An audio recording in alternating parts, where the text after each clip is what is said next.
All right, so before the Celtics and Knicks game comes on, I wanted to just talk about the draft lottery and what I thought about it. Because obviously I had to watch it. The Raptors were had the seventh best odds to land the number one pick. Obviously they didn't. I don't think anyone or many people watching this want to hear about me just rant about the Raptors, so I'll save that for the end a little bit. I do have a few other things I want to touch up on before that. The first thing. I guess we'll just address the elephant in the room. The Mavericks had a 1.8% chance to jump up and win, and they did. 1.8%. I think that's one of like the highest ever, like top four or five highest ever, like where they had the lowest odds. Um, so I guess that's kind of is good for them because Luka's gone, and now they can have another guy to come in and take the lead. But I think it's also interesting that he's going to be playing with Anthony Davis and eventually Kyrie Irving. Obviously, this team still has a lot of guys who are part of that finals run that they did last season. So I guess that'll be good for him to be in some type of like winning culture. And I think maybe Anthony Davis can teach him a few things about like just big man stuff. And do expect maybe Anthony Davis to play the five. But that doesn't make much sense because Cooper Flag would play four, but then you have Gafford and Lively off the. I'm not a Mavericks fan. That doesn't really matter. Um, so I mean, good for them though. Obviously, you'd want the first pick, then not getting it. So they'll figure it out. I'm sure they're completely fine with that. Next thing I wanted to talk about are teams like the Wizards, Jazz, and Pelicans all falling. The Wizards fell to six, Jazz to five. Jazz went to five, Wizards went to six, Pelicans went to seven.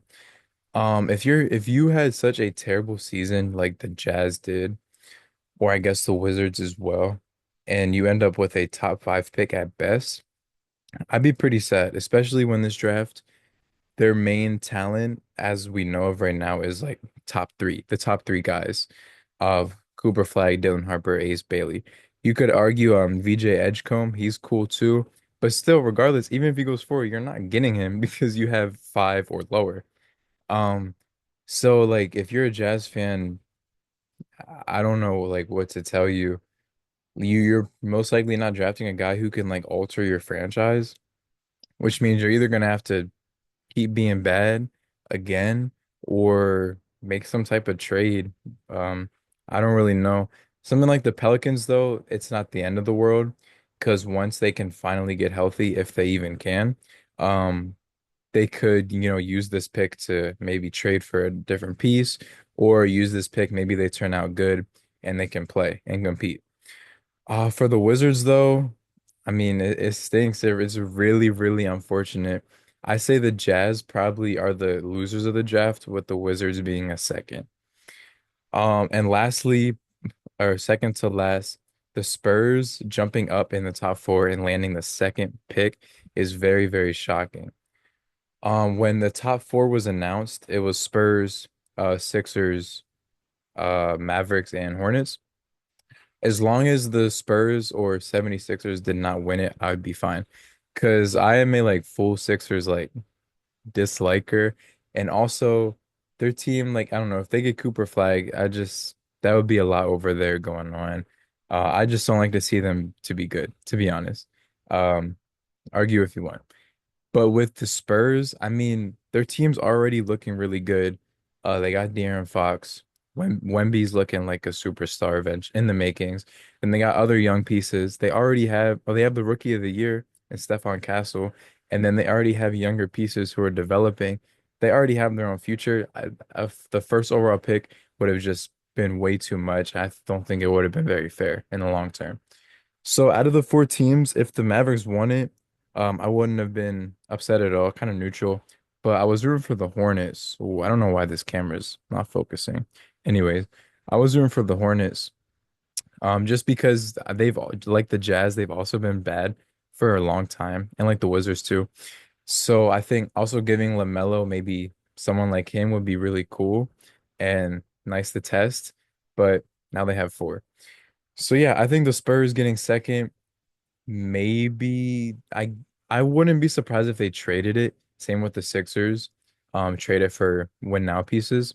But they if they took Dylan Harper, I guess that also makes sense to have him. Maybe you could have Fox and him as your guards.